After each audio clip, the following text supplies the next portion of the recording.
Picture this, a curve in the road, a change in plans. Well, what do you say?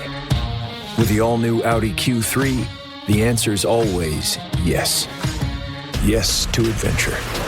Yes to escape. Yes to performance. Yes to comfort. Yes to right now. Because saying yes without hesitation, that's real luxury. The all-new Audi Q3, made for the yes life. What are friendship breakups? How does the ending of a friendship affect you emotionally? And can you learn how to heal after a friendship breakup? That's what I'm talking about this week here on Let's Talk About Mental Health, the weekly podcast that makes mental health simple. So, get comfortable and let's talk. Hello and welcome to episode 220 of Let's Talk About Mental Health, and thanks for joining me as I talk about friendship breakups and mental health. I'm Jeremy Godwin, and this isn't your regular podcast full of interviews and random opinions. I'm a writer and mental health counsellor, and each week I look at one specific aspect of better mental health, and I share simple and practical tips you can apply immediately, all based on quality research and my own experience of learning to live with anxiety and depression after a breakdown in 2011 that changed my life. In this episode, I'll be talking about what friendship breakups are and why they happen, why they affect us so much, and how to work through the end of a friendship while also taking care of your mental health.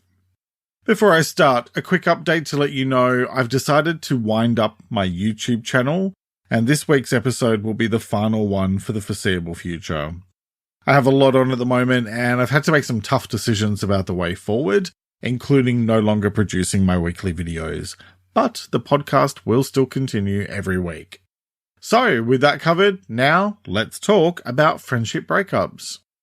I'm 47, even though I don't look a day over 46 and 11 months. And so that means I have had my fair share of friendship breakups throughout my life. Some have been sudden, and some have just gradually faded into the background, like that meme of Homer Simpson retreating into the hedge. Take a look through any streaming service and you'll find lots of movies and TV shows about the end of a romantic relationship, maybe even ones dealing with the loss of a family relationship. But the loss of a friendship? There's barely anything, except for maybe the recent series Feud, Capote versus the Swans, but that's beside the point. What I'm highlighting here is how little attention is given to the end of friendships, and how little support there is to help us navigate the grief and loss that comes with the breakdown of such an emotionally intimate relationship. People may come and go in your life, even partners, but your good friends know your secrets, and they know where those skeletons in the closet are hidden. So it can feel like a real slap in the face when you grow apart, or when something happens that irrevocably changes the relationship forever. This week, my goal is to shine a light on this subject that needs a lot more attention, and to give you a set of tools you can use to navigate through the pain and heartache associated with moving forward after a friendship ends. So, let's first get ourselves onto the same page with some definitions, and let's talk about what are friendship breakups. In essence, a friendship breakup refers to the ending or significant decline of a close relationship between friends. This can happen abruptly, kind of like hitting an unexpected iceberg, or gradually, like a slow leak in your boat that you only notice when your feet start getting wet. A friendship breakup can often leave you feeling a bit lost and bewildered. You know you need to move forward, but it can be hard to know which direction to head or how to proceed. Friendship breakups can mirror romantic breakups in their emotional impact and intensity, but often they don't receive the same spotlight or sympathy from others. It's as if society happily hands out tissues and comfort for romantic splits, but with friendships, maybe you'll get a shrug and a, oh well, you'll make new friends, and that's if you're lucky. But let's face it, losing a friend can feel like losing a piece of yourself, and not in a, oh no, I misplaced my keys kind of way, but in a much more profound way, tinged with loss and heartbreak. From a mental health perspective, the end of a friendship can be a heavy blow. Friends are our confidants, our cheerleaders, and sometimes our reality checks. They're the ones we share our hopes, dreams, and 2-for-1 pizza deals with. When a friendship ends, it can leave a void filled with questions, doubts, and a surplus of pizza that you now have to finish on your own. The impact on your mental health varies widely. For some, it can lead to feelings of loneliness, a dent in your self-esteem, or maybe even questioning your ability to maintain close relationships. That last one is definitely one I can relate to. And over the past decade, I've lost a couple of close friendships as a result of big life changes, like having a breakdown and then moving away from the city to the countryside. Trust me when I tell you just how much of an impact moving can have on many friendships if you don't put in a huge amount of extra effort to maintain them. In my case, I found that moving led to the slow demise of several once close relationships, especially when I realized I was putting in the lion's share of the effort to try and maintain them without it being reciprocated. When I stopped, the friendship stopped. And that was incredibly painful, especially for someone like me who tends to prefer a smaller number of close friends rather than connecting with a lot of people. Anyway, the point I'm working towards is that navigating through the aftermath of a friendship breakup takes work, and shortly I'll talk you through that. Before I do, let's talk about why friendships end. And really, it can happen for many reasons. Human relationships are complicated, and so is personal growth. So when you throw all of that into the mix, things often become messy or complicated. Changes in life circumstances, different interests and values, lack of effort and communication, unresolved conflicts, breaches of trust, envy, competition, finding yourself at different life stages, personal evolution. These factors and more all play significant roles in the end of friendships. Look, the fact is that some relationships will be with you for a long time and some won't. Healthy and successful friendships are based on mutual effort, shared values, and understanding. When these elements are damaged or are no longer present, friendships may sometimes start to face challenges that are potentially insurmountable, leading to a gradual drift or an abrupt end. Nothing is meant to last for forever, and sometimes we might just grow apart over time as we head in different directions.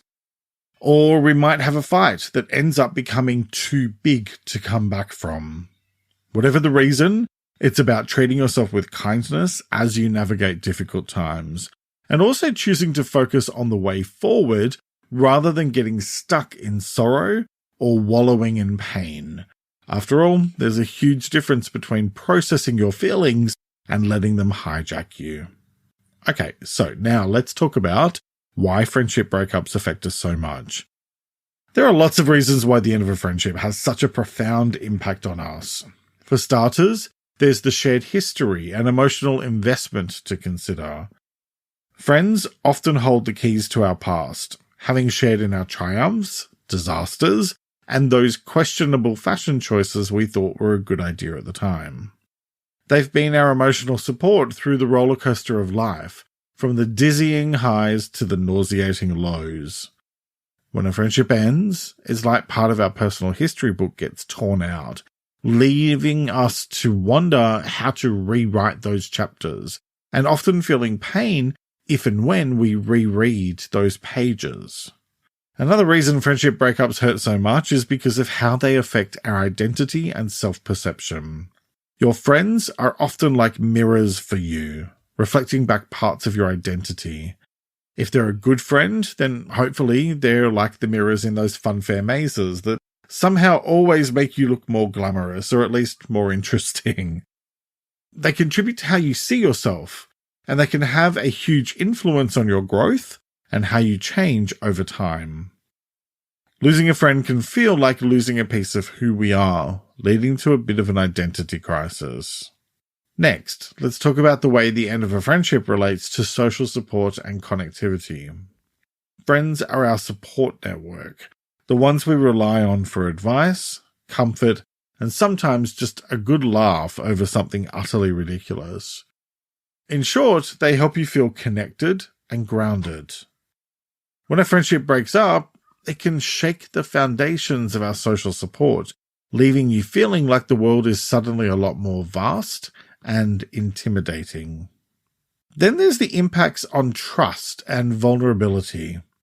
Building a friendship involves learning to open up and be authentic, gradually sharing your secrets and your fears with the hope of acceptance and understanding.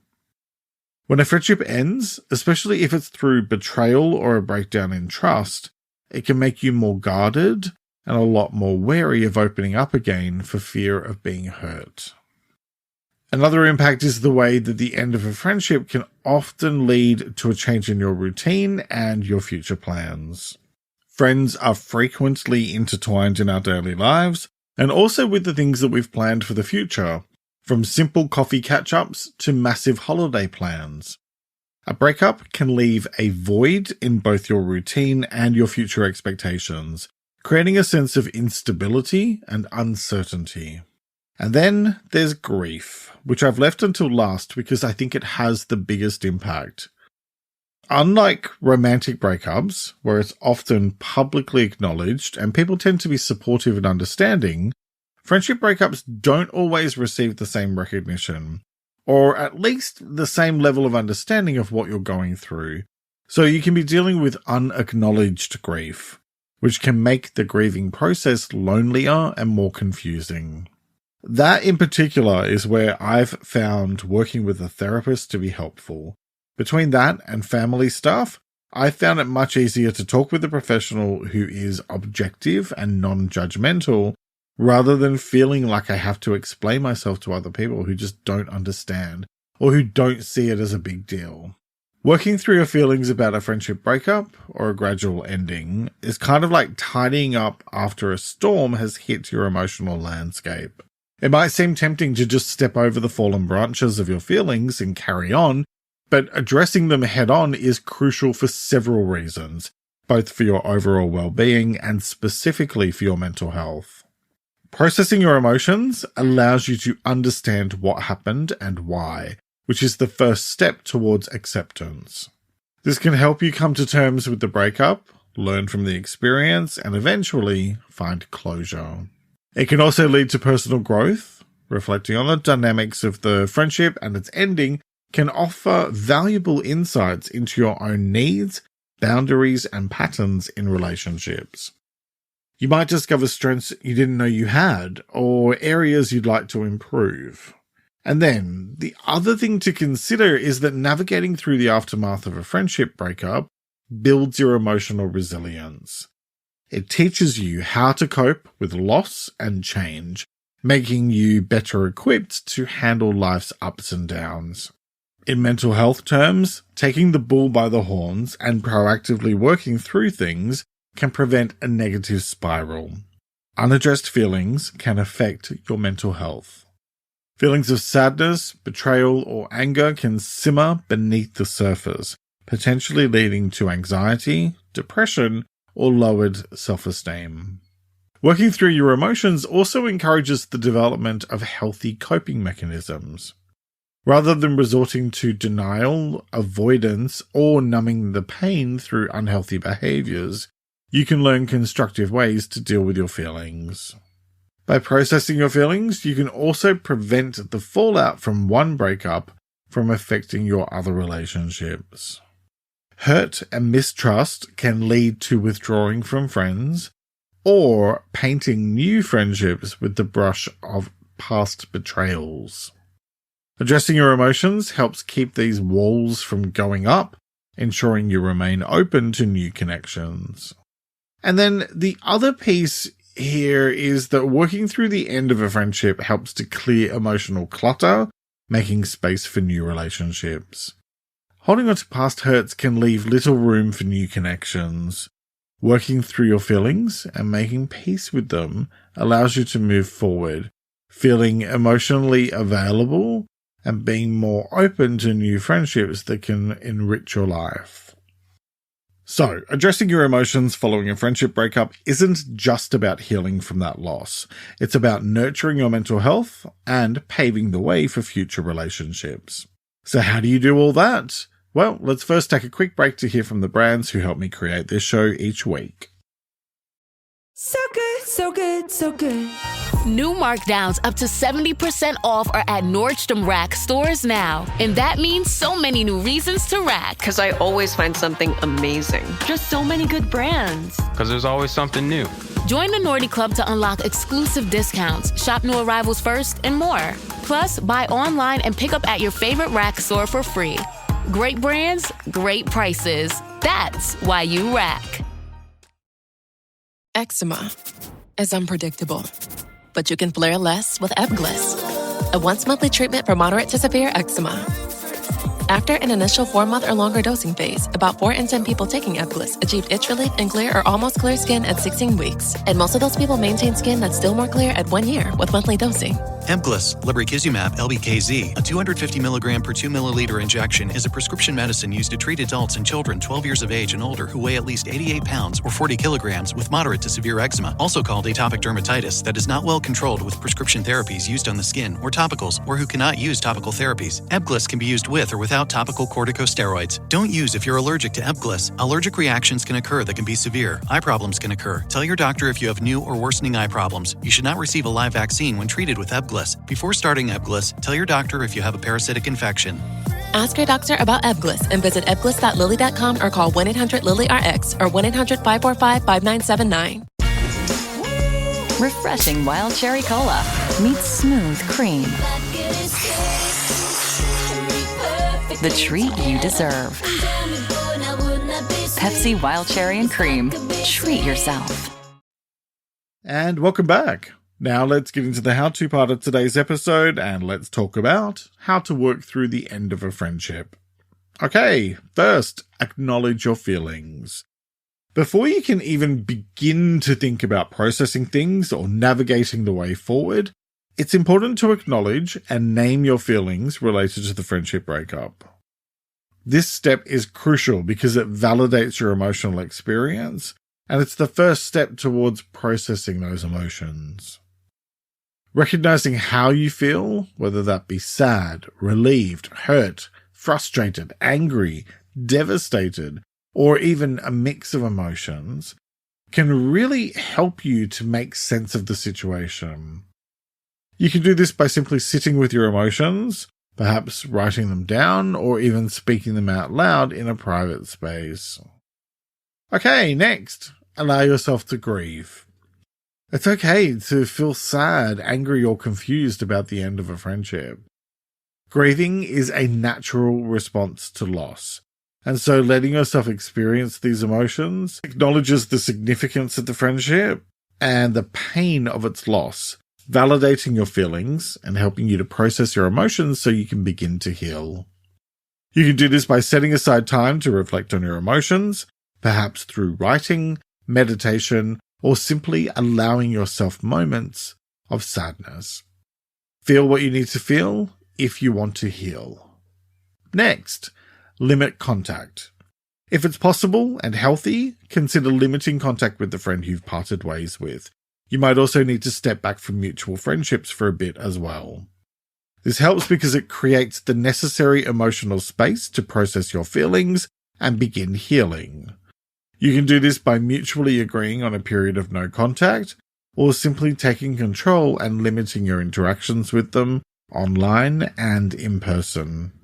Next, focus on what you can control, which means concentrating on your own actions and responses rather than what they're doing and saying. There's no point dwelling on the loss or trying to change the past. What's done is done, so you need to focus on you. Doing this helps shift your focus from what's been lost to what can be gained through personal growth and future opportunities. Okay, next, seek support. Lean on other friends, family members, or a mental health professional for support. Sharing your feelings with someone can lighten the emotional load and provide perspective, and it helps to remind you that you're not alone and that support is available. Try reaching out to loved ones, joining a support group, or seeking counselling or therapy. Next, practice self-compassion. Be kind to yourself during what is no doubt a challenging time. Acknowledge that you're doing the best you can and that it's okay to not be okay. Self-compassion fosters emotional healing by reducing self-criticism and promoting a gentle approach to your feelings. Try consciously treating yourself as you would a friend in a similar situation, with understanding and kindness. Next, give yourself space. It might be helpful to take a break from mutual friends or social media in order to avoid painful reminders, gossip, or emotional triggers, like other people getting involved and taking sides. Take the time you need to process things and give yourself whatever space you need to protect your emotional well-being. Even if there's drama going on, you don't need to hear about it, and you certainly don't need to get involved in it. Okay, next, stay active and engaged. Do things you enjoy and that make you feel good about yourself. Whether it's a hobby, exercise, or taking a class, staying active can boost your mood and self-esteem. This helps provide a positive focus away from the breakup, reducing the risk of ruminating on negative feelings. On that note, my next tip is explore new interests. Use this time as an opportunity to explore new interests or hobbies, which can help you meet new people and expand your social circle. Not only does this distract you from the pain of the breakup, but it also fosters personal growth and self-discovery. Start by making a list of things you've always wanted to try and take the first step towards exploring one of them. You might also find it helpful to revisit old hobbies that once brought you joy. Okay, next, reflect on the friendship. Take some time to think about the friendship, including the good times you had together, as well as the reasons for your breakup. This can provide closure and valuable insights into what you value in relationships. It helps you learn from the experience, potentially guiding your expectations and boundaries in future friendships. You might find it helpful to journal your thoughts or to discuss them with someone you trust. Next, reconnect with old friends. Consider reaching out to friends you may have lost touch with. Rekindling these connections can provide comfort and remind you of the joy that friendships bring. Always remember that relationships can endure and flourish, even after a period of distance. Try sending a simple message to check in and say hi, or suggesting a catch-up. Okay, next, seek new social outlets. Join clubs, groups, or online communities that align with your interests, all of which can serve to introduce you to potential new friends who share common interests, which can be revitalizing and boost your mood. Try researching local groups and attending events, or using social media and websites dedicated to connecting people with shared hobbies. Next, rediscover yourself. Try consciously using this time to rediscover who you are outside of the friendship. This allows you to reconnect with your values, interests, and personal goals, which may have been overshadowed by the friendship. Try new activities or revisit old ones that you may have neglected. I covered values in episode 138 and goals in episode 209, so you'll find those helpful. Okay, next, set new personal goals. This is about taking control and providing yourself with a sense of direction and purpose during a time that may feel aimless, and it helps you to focus your energy on positive growth and achievements. Whether it's running a 5K, learning a new language, or improving your cooking skills, choose goals that excite you and map out small, actionable steps to achieve them. Next, practice gratitude. Focusing on what you're thankful for in your life can shift your perspective from loss to appreciation, and it helps by reducing bitterness and fostering a more positive mindset. Keep a gratitude journal, or simply reflect on 3 things you're grateful for each day. I have a simple digital daily reflection tool that can help you do all that. Plus, there's a masterclass you can buy to go with it that's like a coaching session with me.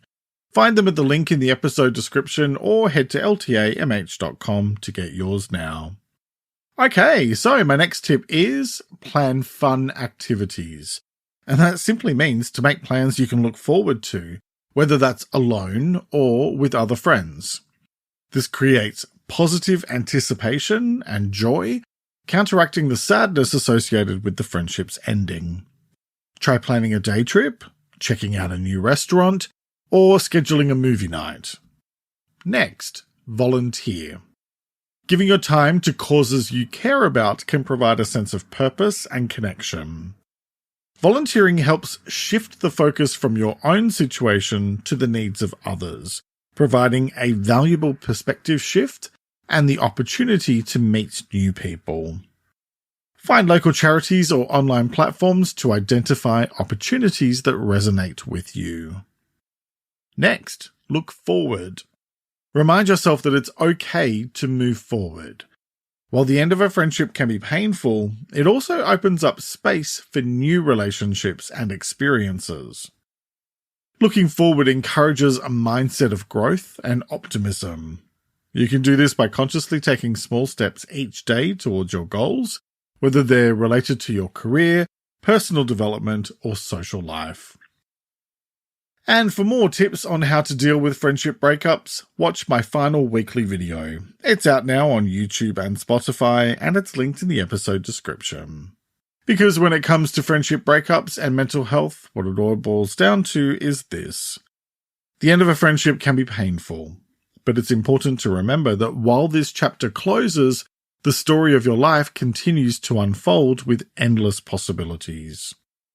Each step you take towards healing, be it acknowledging your feelings, seeking new connections, or rediscovering your own passions, is a step towards a brighter and more resilient you. Let this experience be a catalyst for growth, opening your heart to new friendships, new adventures, and a deeper understanding of yourself. The choice is yours, as it is with all things related to your well-being. So, what choice will you make today? Each week I like to finish up by sharing a quote about the week's topic, and I encourage you to take a few moments to really reflect on it and consider what it means to you. This week's quote is by an unknown author, and it is, "Some people will leave, but that's not the end of your story. That's the end of their part in your story." Let me repeat that. Some people will leave, but that's not the end of your story. That's the end of their part in your story. Alright, that's nearly it for this week. What are you taking away from this episode? If you're on Spotify, you can answer in the Q&A section below. Otherwise, you can let me know on Instagram at LTA Mental Health, or by commenting on the transcript, which you can have delivered to your inbox each week, along with my newsletter, Thursday Thoughts. Sign up at ltamh.com or use the link in the episode description. And for more tips, follow me on my other Instagram account, it's Jeremy Godwin, and support my work, plus get early access to ad-free episodes on Patreon. Next week, I'll be talking about difficult parents. A lot of people are fortunate to have wonderful, loving parents who treat them with kindness and support. And then there are those of us, myself included, who deal with pain and suffering at the hands of those who raised us. Coming to terms with that and working through all of the emotional trauma that creates well into adulthood is hard work. And so next time I'm going to be talking about how to do just that. I'll be talking about what difficult parents are, why they have such a big impact on us, and how to manage your mental health if you have difficult parents. I hope you'll join me for that episode, which will be released on Sunday, the 3rd of March, 2024. Thank you very much for joining me today. Look after yourself and make a conscious effort to share positivity and kindness out into the world, because you get back what you put out. Take care and talk to you next time. Let's Talk About Mental Health is an independent program proudly produced by Reconnaissance Media, helping you find meaning and gratitude. For more information, visit reconnaissancemedia.com.